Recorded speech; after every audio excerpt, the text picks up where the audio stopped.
rejoice. Let the people now shout for joy. Bless His name in the heavens. Let His power lead us all the way. Jesus shall reign over all the earth, now and forever He will. Jesus shall reign over all the earth, now in His presence we sing.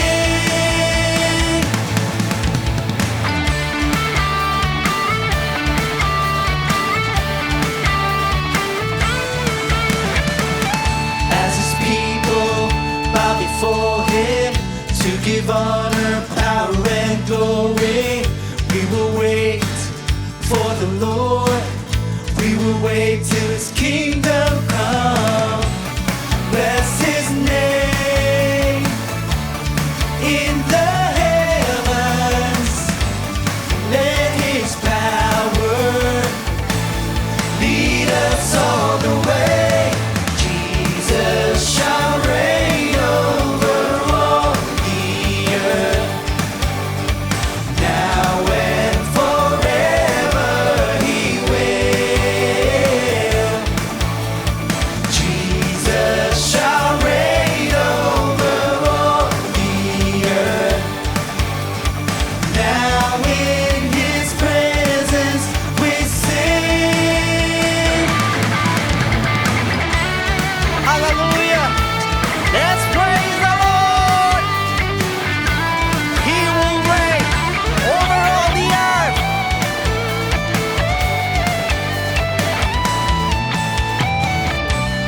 Bless His name in the heavens. Let His power lead us all the way. Jesus shall reign over all the earth, now and forever He will. Jesus shall reign over all the earth, now in His presence we sing. Jesus shall reign over all the earth, now and forever He will. Jesus shall reign over all the earth, now in His presence we sing. Jesus shall reign, now and forever. Oh, Jesus shall reign, now and forever. Oh, Jesus shall reign over all the earth.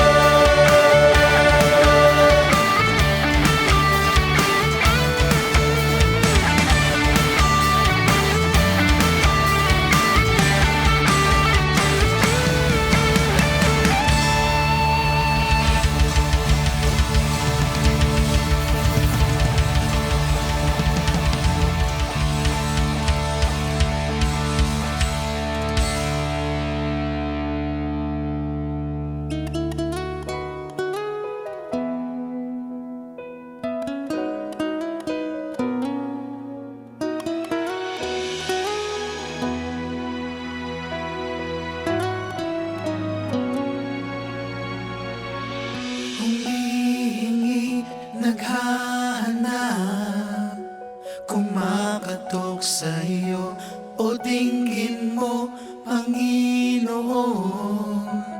Pagsamo ko sa iyo, pagkat tanging ikaw nakakaalam. Kami na iyong lalang pangako mo ay kailangan. Tingin mo ang sabi ng Diyos. Totoo ang aking sinabi, lahat ng pangako ko. Hindi ko kayo iiwan hanggang sa wakas ng mundo.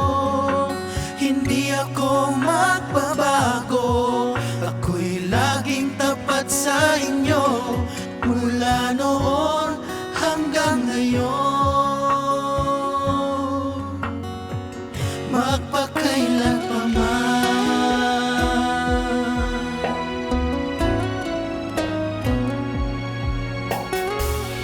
Naghihintay, umaasam sa katugunan mo, hingapin mo kami ngayon. Daing namin sa'yo, pagkat tanging ikaw makakagawa. Mga kamangha-mangha at pagbabago sa aming buhay. Hingin mo ang sabi ng Diyos, totoo ang aking sinabi, lahat ng pangako ko. Hindi ko kayo iiwan hanggang sa wakas ng mundo. Hindi ako magbabago, ako'y laging tapat sa inyo, mula noon hanggang ngayon, magpakailan pa man. Di ko naisang mapahamak ka, hindi ko naisang maghirap ka. Dakila ang pag-ibig, inialay ko sa'yo, sa'yo.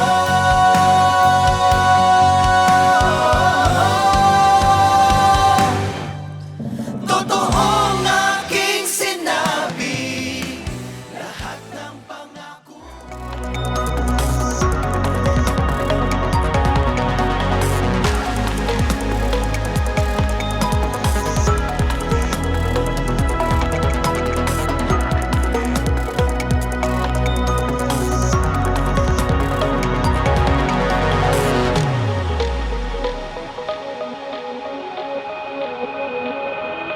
Alam po niyo, napakagandang isipin na tayo po'y seed ni Abraham. Bakit? Sapagkat nasabi, and heirs according to the promise. Merong pangako po sa bawat isang seed ni Abraham.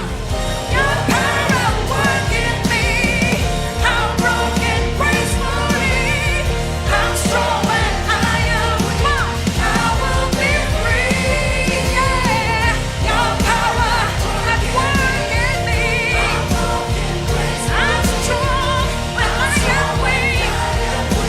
Now I am free, I surrender.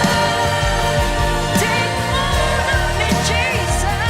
I surrender to do your will, to do your will.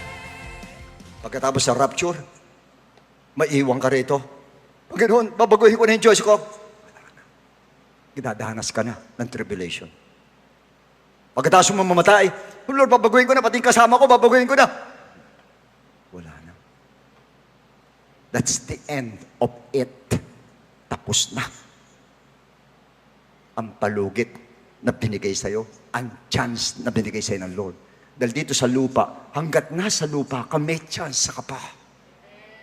Pwede ka pa magbago ng pinili mo. Kung nagkamali ka, pwede ka magbago ng pinili mo. Pero once you die, after your death, there's no more chance to change your choice.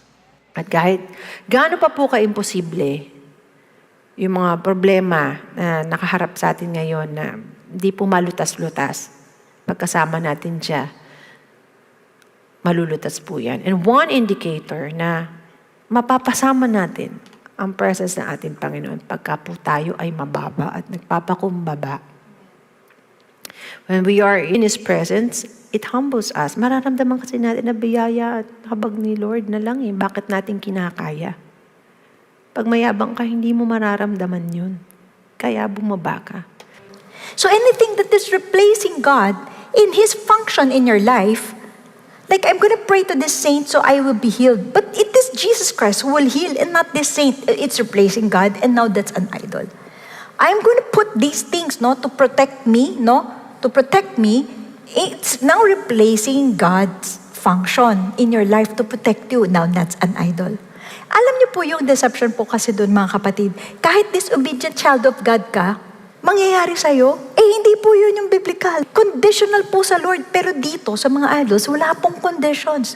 Dahil sa kawalan po ng paniniwala at pananampalataya, ay hindi lang po natin alam mga kapatid na madalas po dumadanas po tayo ng kapighatian sa physical, minsan sa financial, maging sa spiritual man.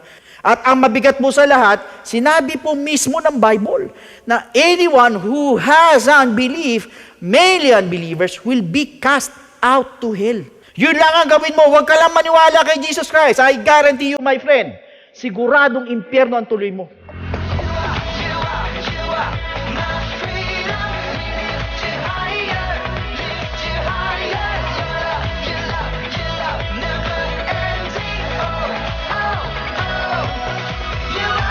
Bata pa lang po, nilalabanan na natin yung gustong pumasok sa buhay nila. Sa inyong mga parents, I'm so proud dahil tinatry niyo po yung mga anak niyo nandyan. But this should not be the end. It just should be the start.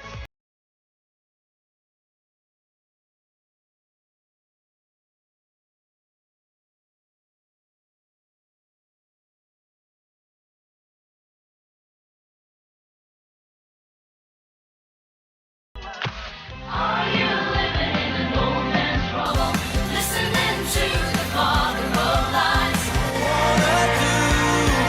When all they do is hurt me. Ano ba naman ang buhay ko? Buwag ko.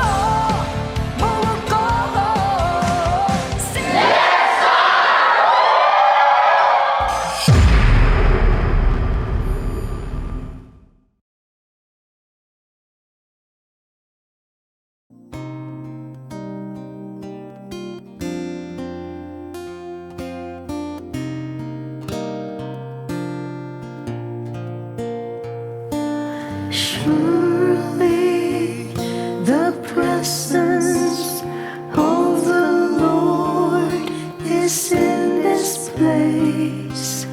I can feel His mighty power and His grace. I can hear the brush of angels' wings. I see glory on each face, and surely the presence of the Lord is in this place. Surely the presence of the Lord is in this place. I can feel His mighty power and His grace. I can hear the brush of angels' wings. I see glory on each face. Surely the presence of the Lord is in this place. Last time. Surely the presence of the Lord is in this place. I can feel His mighty power and His grace. I can hear the brush of angels' wings. I see glory on each face. surely the presence of the Lord is in this place. He is here. Let's celebrate the presence of the Lord. He is here, the Holy One. So let him be adored. He is here to worship him. It's such a sweet reward. He is here in our midst. Come on, let's celebrate the presence of Jesus. He is here. He is here. He is here. Say it for the last time. He is here. Let's celebrate the presence of the Lord. He is here, the Holy One. So let him be adored. He is here to worship him. It's such a sweet reward. He is here in our midst. He is here. He is here.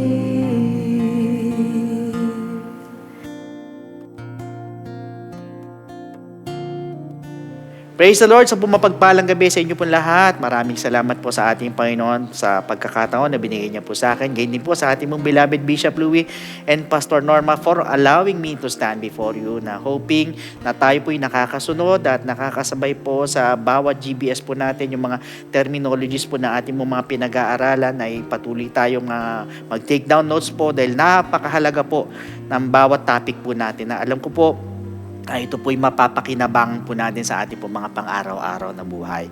But before we proceed, brothers and sisters, I would like to request na tayo po muna yumuko. Pikit natin na ating mga mata. Tayo po muna humingi ng gabay sa ating Panginoon. Come on, let's pray. Lord, we thank you so much, Panginoon, for this wonderful night na binigay niyo po sa amin na muli makapag-aral ng salita mo. Patuloy, O Diyos, ikaw po ang manguna sa bawat isa po sa amin. Linisin mo ang mga puso, aming mga isip, gawin mo kaming karapat-dapat sa dakilang gawain na ito, and you give us your wisdom, your knowledge, your understanding, Panginoon.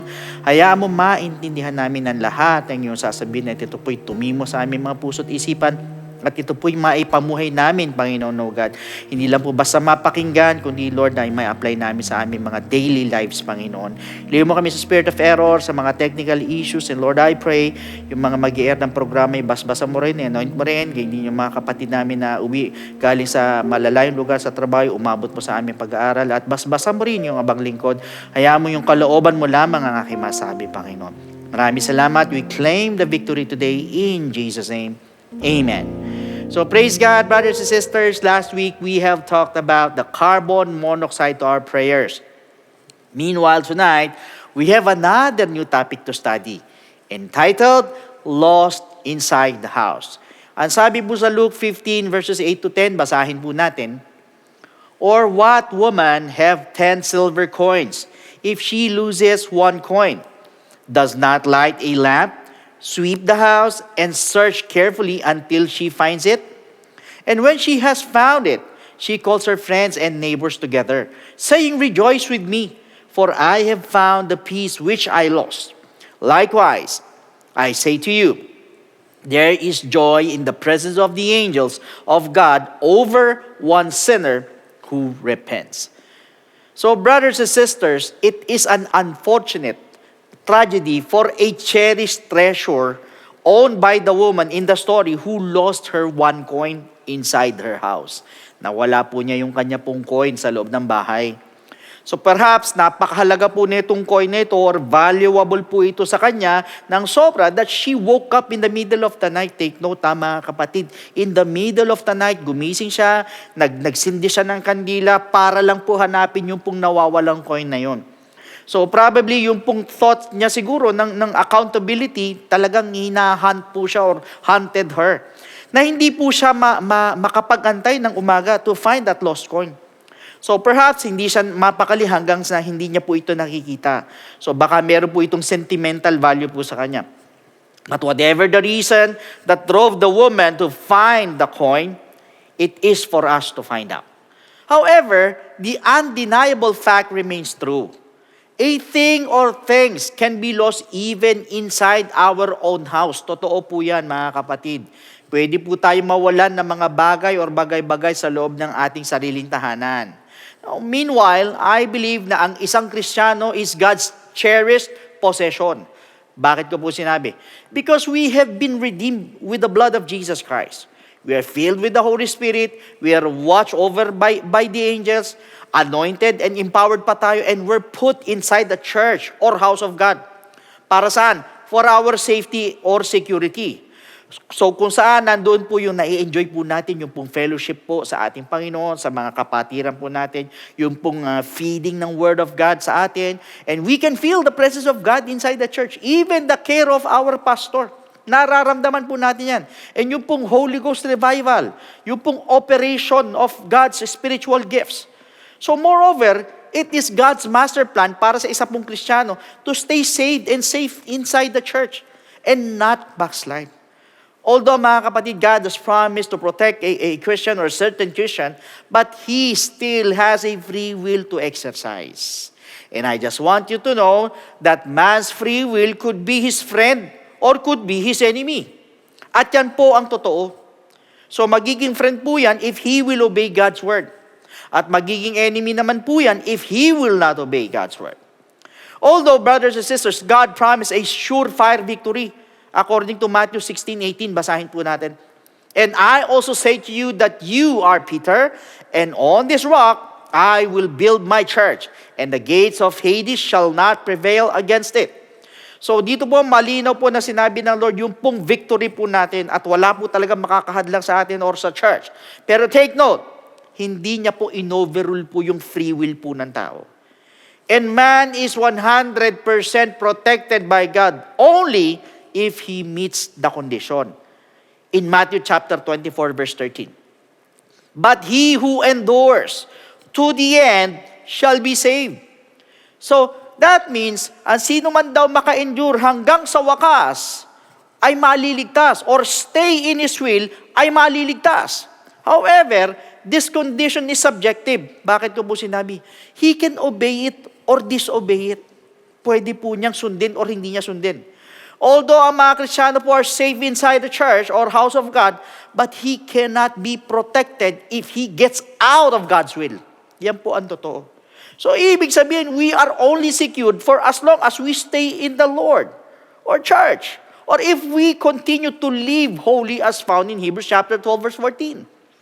Pursue peace with all people and holiness. Ulitin ko, pursue peace with all people and holiness, without which no one will see the Lord. So, ibig sabihin, we can stay or get out of the church if we want to. Pwede naman po. We can live like Demas and love the word.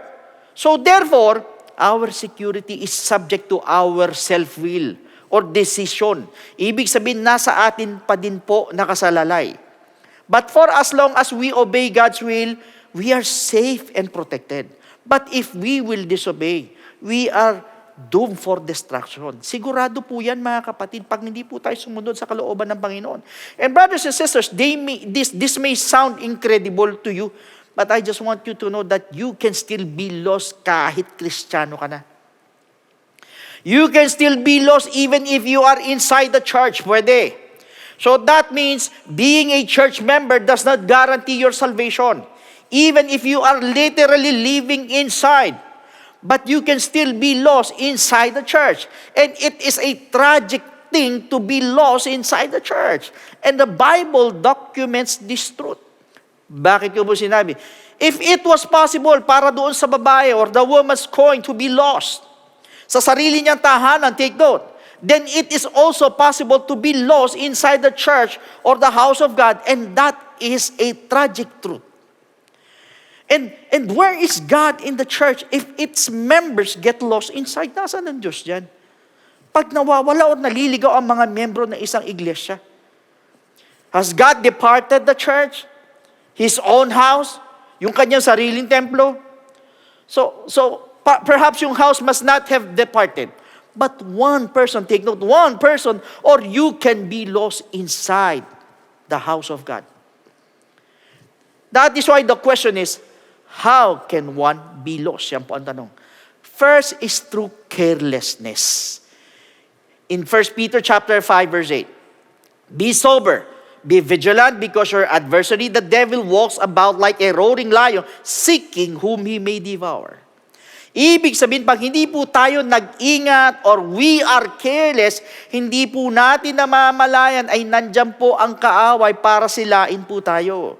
So perhaps ito pong babae was so careless, she misplaced yung pong coin niya somewhere else or eventually lost it, and maybe the woman was playing with one of the coins or her coins.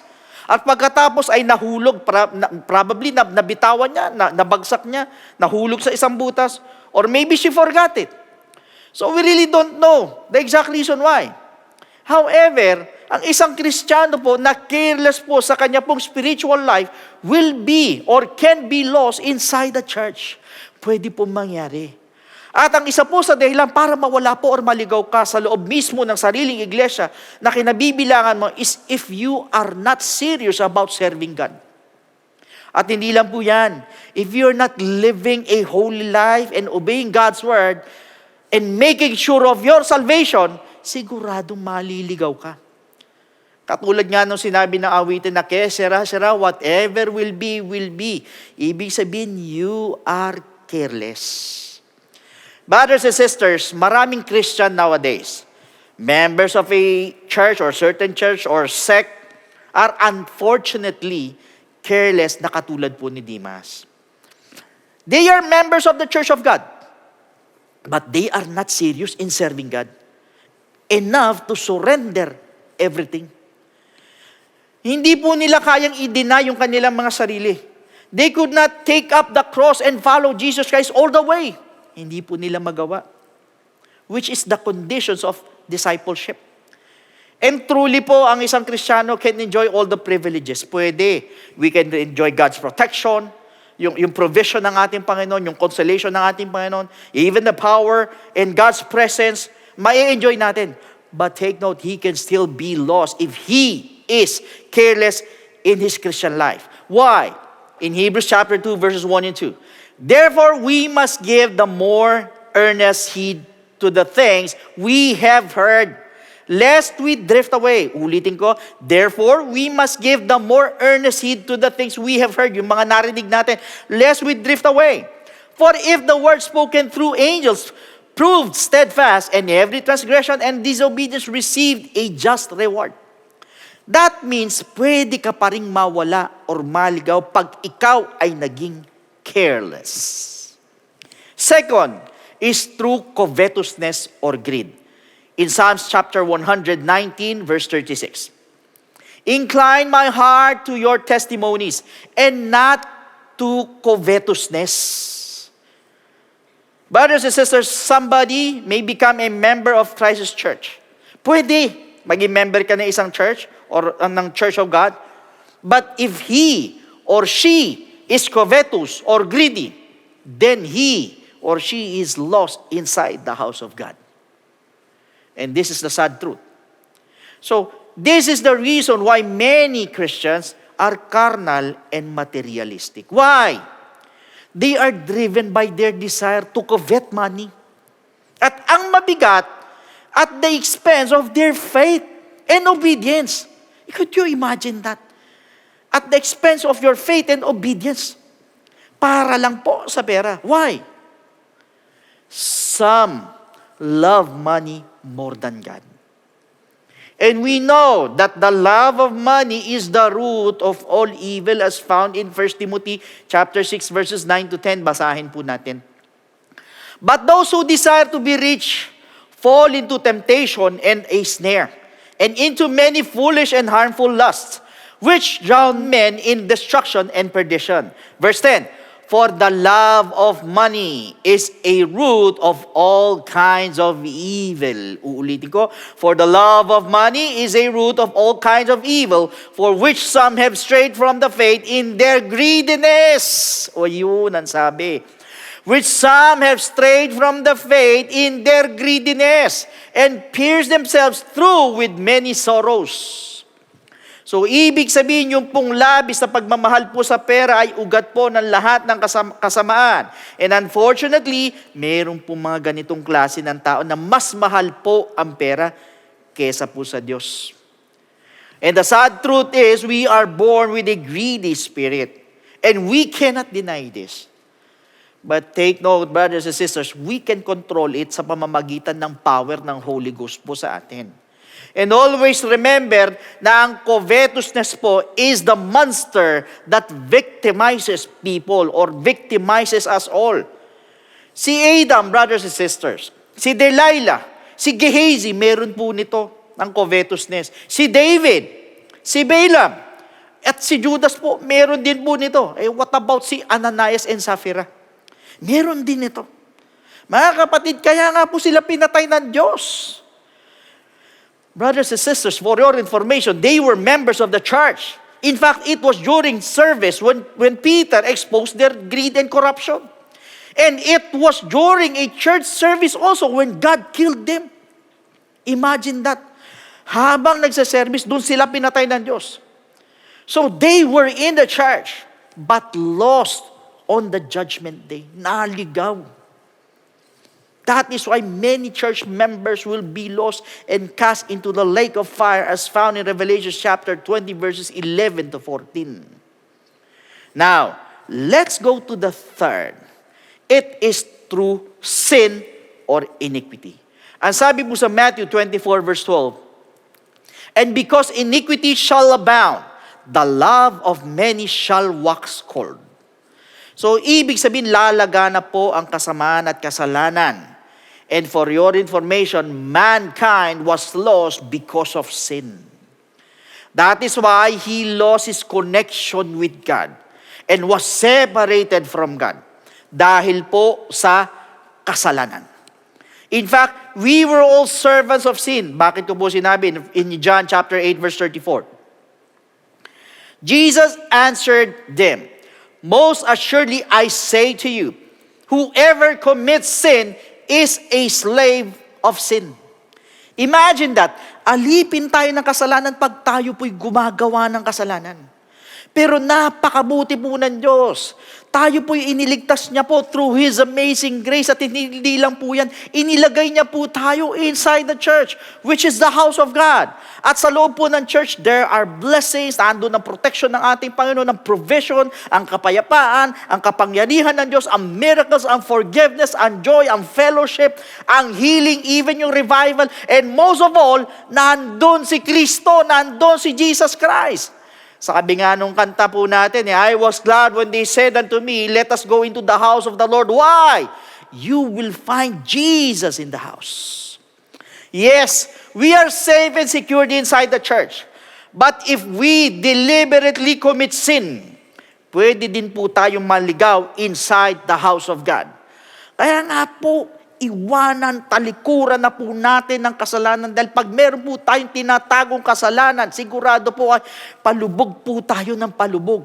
Kaya nga po sinabi ni Ezekiel, the soul that sinneth, it shall die. At ang sabi din ng ating Panginoon, he that commits sin is a servant of sin. And even Apostle Paul said, for the wages of sin is death. That is why itaboy po natin, iwaksi po natin ng kasalanan. And let us live in purity as found in Matthew chapter 5 verse 8. Blessed are the pure in heart, for they shall see God. Ulitin ko, mapalad daw yung nandoon na pure yung puso, for they shall see God. Ibig sabihin, we need to be pure at wala pong bahid na kasalanan. Otherwise, pag hindi po tayo pure or puro, we will be lost inside the church. So, brothers and sisters, beware of sin. Ako na po nagsasabi sa inyo, mag-ingat po tayo sa kasalanan. Dahil binibigyan mo si Satanas ng puwang para makapasok sa buhay mo yan.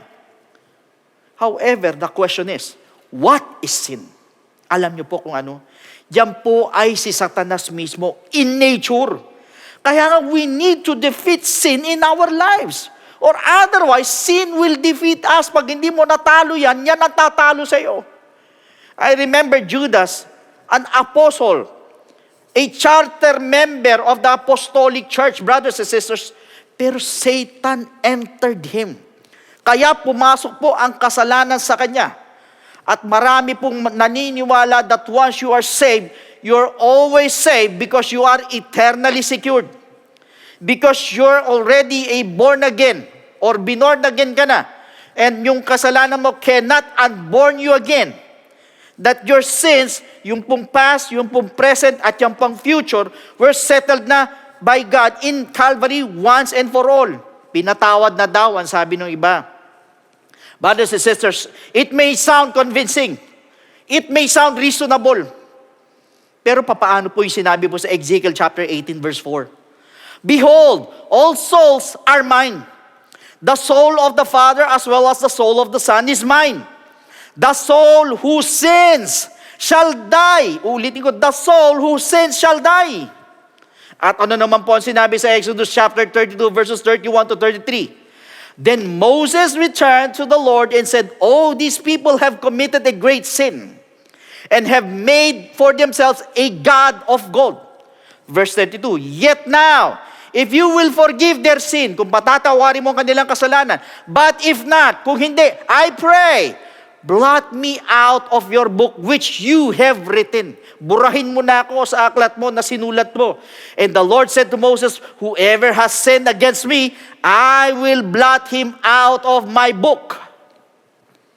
Now, tignan naman po natin sa New Testament in Revelation chapter 3 verse 5. "He who overcomes shall be clothed in white garments, and I will not blot out his name from the book of life." Ulitin ko, I will not blot out his name from the book of life, but I will confess his name before my Father and before his angels. Brothers and sisters, dito po ay hindi po basta buburahin po ng Diyos yung ating pangalan sa aklat ng buhay. Tayo ba'y pagtitiisan ng ating Panginoon para lang po tayo magbago or tumalikod po sa kasalanan. Pero, pag nakita niya po na i-justify mo pa yung kasalanan mo, once na binura ka niya sa aklat ng buhay, ay huwag ka nang umasang muli na isusulat pa niya yung pangalan mo ulit sa aklat ng buhay. In fact, in Hebrews chapter 6 verses 4 to 6, "For it is impossible for those who were once enlightened and have tasted the heavenly gift and have become partakers of the Holy Spirit and have tasted the good word of God and the powers of the age to come, if they fall away, to renew them again to repentance, since they crucify again for themselves the Son of God and put Him to an open shame." Ang sabi po na ibang preacher, ito po'y para lang daw po sa mga false prophets. So, ibig sabihin, brothers and sisters, kung ito po'y para lamang po sa mga false prophets, di yung po mga ordinaryong mga Kristiyano po ay pwede palang gumawa nito at maliligtas din po pala. Kayo na po ang sumagot. At ang mabigat po yung sinabi po sa Hebrews chapter 10 verses 26 to 27. "For if we sin willfully, after we have received the knowledge of the truth, there no longer remains a sacrifice for sins." Verse 27, "But a certain fearful expectation of judgment and fiery indignation which will devour the adversaries." So, ibig sabihin, pag tayo po'y nabubuhay sa kasalanan, ay para nating tinatapakan ng ating Panginoong Hesukristo. At ginagawa po natin pangkaraniwan lang yung dugo, yung precious blood ng ating Panginoong Jesus, at iniinsulto po natin ang Holy Spirit. Ganun po katindi ang isang Kristiyano po na nabubuhay po sa kasalanan sa hindi po nakakaalam. Yes, you can be a member of the Church of God, pwede. Be a born-again Christian and be inside God's house, pwede. But if you will deliberately and intentionally commit sin, you will be lost.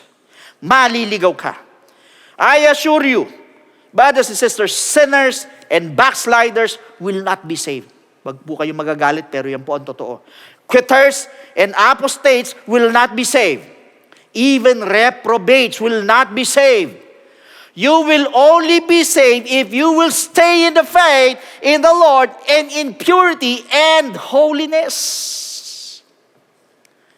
However, brothers and sisters, kung sakaling maligaw ka ng landas, perhaps dahil sa pagkita ng pera, sa opposite sex, o sa gawa ni Satanas, titiyakin ko po sa inyo, hahanapin ka pa rin ng ating Panginoong Hesukristo. Because He is the good shepherd, as found in Luke chapter 15, verse 4. What man of you, having 100 sheep, if he loses one of them, does not leave the 99 in the wilderness and go after the one which is lost until he finds it? So dito po makikita po natin una kung gaano po kabuti ang Diyos po natin para iwanan niya po yung 99 na maayos na tupa sa wilderness na alam naman niyang delikado rin. At hanapin po yung isa. At hindi niya po titigilan hanggat hindi niya po ito natatagpuan. Bakit? Ganun po kahalaga ang sinasabi niyang tupa sa Kanya. Lalo na po tayong mga Kristiyano na hinalintulad niya sa mga tupa niya. Ibig sabihin ay ganun po kahalaga ang bawat isa po sa ating mga Kristiyano sa harapan po ng ating Panginoong Hesukristo. That is why, if you will notice, pag mayroong mga Kristiyanong naliligaw ng landas or nahuhulog sa kasalanan, sa ayaw at sa gusto po niya, ay naririnig pa rin po nila yung boses ng ating Panginoong Jesus. Sa pamamagitan ng mga preachers, perhaps sa radio, sa social media, sa TV, na nag-aanyayang bumalik po sa kanya muli, sa pananampalataya. Maliban na lang kung tayo po ay nagmatigas po ang puso at ayaw po natin sumunod sa paanyaya po ng ating Panginoon na manumbalik po sa Kanya, wala na po magagawa ang ating Diyos doon. Pero hanggat nasa puso mo, ang kagustuhan na manumbalik po sa Kanya, ay pirming bukas po ang pintuan ng langit para sa iyo. In fact, pag tayo po'y natagpuan at anumbalik po sa Kanya, ang sabi po sa Luke 15:5, and when He has found it, He lays it on His shoulders, rejoicing. Brothers and sisters, ang sabi niya, binibit-bit niya sa kanyang balikat. Ang nawalang tupa, pag natagpuan niya, ibibit-bitin niya sa balikat. Now, bakit po sa balikat? Kung tutuusin, pwede naman niya puntalian. Tapos hilahin na lang pong pabalik yung tupa. You know why? Dahil yun po yung tanda po ng pagpapakita po sa atin ng kanyang responsibilidad bilang pastol sa kanyang mga tupa. Ibig sabihin, kahit gaano kabigat ang responsibilidad na yun, ay bibit-bitin po niya. Para lang po ipakita ang kanyang pagmamahal po sa atin, maliban na lang kung ayaw mo na magpabitbit sa kanya. Dahil sa gusto mong manatili sa kasalanan, ay wala na po siyang magagawa. Pero pag ikaw naman po'y nagpabitbit mo sa Kanya, una, sinabi po mismo ng verse 5 ng Luke 15, na siya'y punong-puno ng kagalakan. And not only that, ang sabi sa Luke 15:6, and when He comes home, He calls together His friends and neighbors, saying to them, rejoice with me. Tinawag yung mga kaibigan niya, yung mga friends niya, yung mga kapitbahay niya, for I have found my sheep which was lost. Ibig sabihin, kung ikukumpira po natin sa Kristiyanong nawala or naligaw pero naibalik ng Panginoon, ay gayon na lang po ang kagalakan mula po sa pastor hanggang sa iglesia po ng Diyos. And most of all, in Luke 15:7, I say to you that likewise there will be more joy in heaven over one sinner who repents than over 99 just persons who need no repentance. Ibig sabihin, kung nagkakagalakan po sa iglesia, lalo na raw po sa langit. Meaning, mas nagagalak po ang Diyos at ang mga anghel po sa langit sa isang Kristiyanong nanumbalik po sa ating Panginoon kaysa doon po sa 99 na iniwanan niya na hindi na kailangan magsisi pa. So dito po ay meron pong gustong ipahiwatig po ang Diyos po sa atin. Dahil po sa talatang ito ay meron po siyang binanggit na sinner. Nang ibig sabihin, ang isang hindi mananampalataya na lumapit po sa Diyos at nagsisi po ng kasalanan ay nagkakaroon po ng malaking kagalakan sa langit. Sa ating Diyos hanggang sa lahat ng mga anghel na nandoon po sa langit. And apparently, kung tayo po'y bago pa lamang po na nakikinig, ang tanong, papaano po tayo manunumbalik po sa Diyos? So please listen to me, to all our first-time viewers. That is by accepting Jesus in your life and by believing in His gospel for you to be saved, para makapanumbalik po tayo sa Diyos. Pag sinabi po nating salvation in Ephesians chapter 2 verse 8, for by grace you have been saved through faith, and that not of yourselves, it is the gift of God. So malinaw na sinabi ng talatang ito, for by grace we are saved through faith. Napakalinaw. Kaya lang po ang tanong, saan po tayo mananampalataya at maniniwala? Yan po ang tanong. It is found in 1 Corinthians chapter 15, verse 1 to 4. Moreover, brethren, I declare to you the gospel which I preached to you, which also you received and in which you stand, by which also you are saved. Ulitin ko, malinaw na sinabi ng talata, by which also you are saved. If you hold fast that word which I preached to you, unless you believed in vain. For I delivered to you first of all that which I also received, that Christ died for our sins according to the Scriptures, and that He was buried, and that He rose again the third day according to the Scriptures. Sa madali sabi, we need to believe in the gospel of Jesus Christ. Yung pong death of Christ, yung burial of Jesus Christ, at yung pong resurrection of Jesus Christ po. So tatlo po yan. Death, burial, and resurrection of Jesus Christ na kailangan po natin paniwalaan at sampalatayanan. Kaya lang po ang tanong, is believing enough? Pag tayo po ba'y naniwala, nanampalataya sa gospel ng Panginoon, tapos na, wala na tayong gagawin, tutuldok na po tayo dun. Alam niyo po, ang sabi po sa 1 Peter chapter 4, verse 17, for the time has come for judgment to begin at the house of God. And if it begins with us first, what will be the end of those who do not obey the gospel of God? Ano daw ang katatapusan doon sa mga hindi sumunod sa gospel ng ating Panginoon? So, ibig sabihin, the gospel of Christ must be obeyed. Hindi po tayo matatapos sa paniniwala, sa pananampalataya lang sa gospel, but rather, kailangan lakipan po natin ito ng pagsunod. Pag tayo po'y nanampalataya at naniwala, kailangan sundin po natin ito.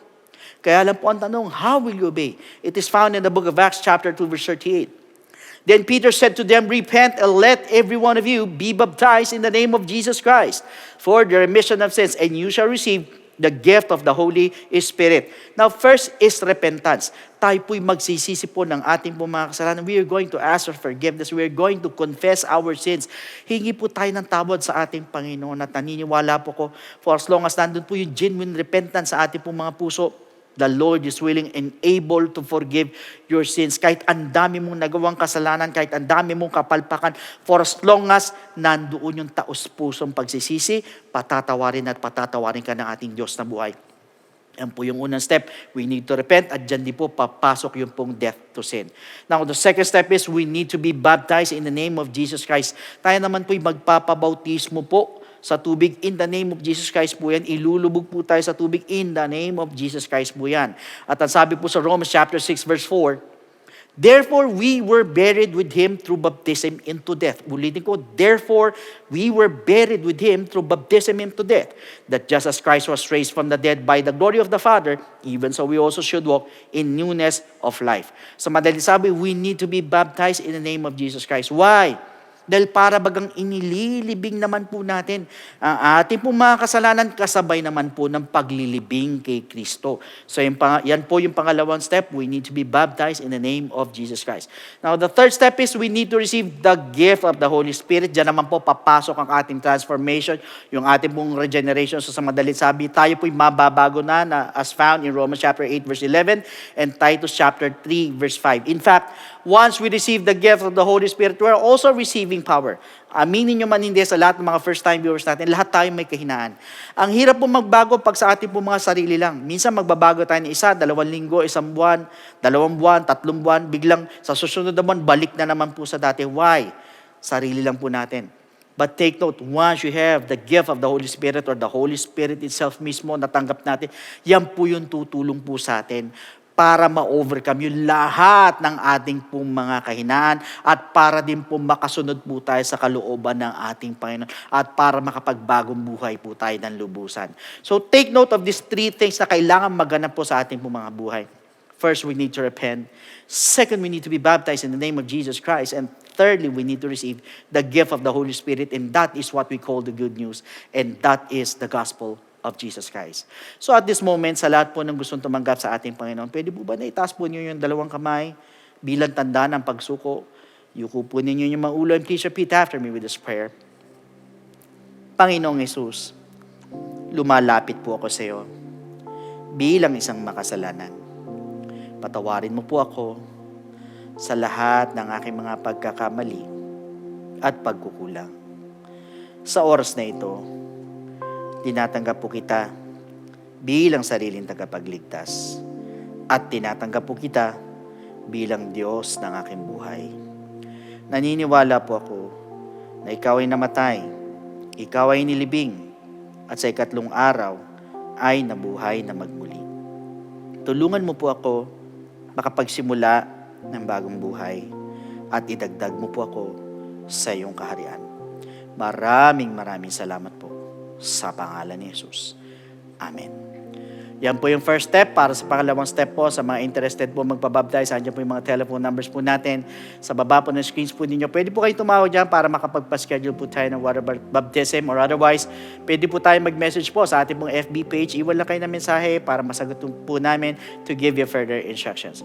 So meanwhile, brothers and sisters, bilang pagtatapos po natin, muli po tayo manalangin sa ating Panginoon, yung natin na ating mga ulo.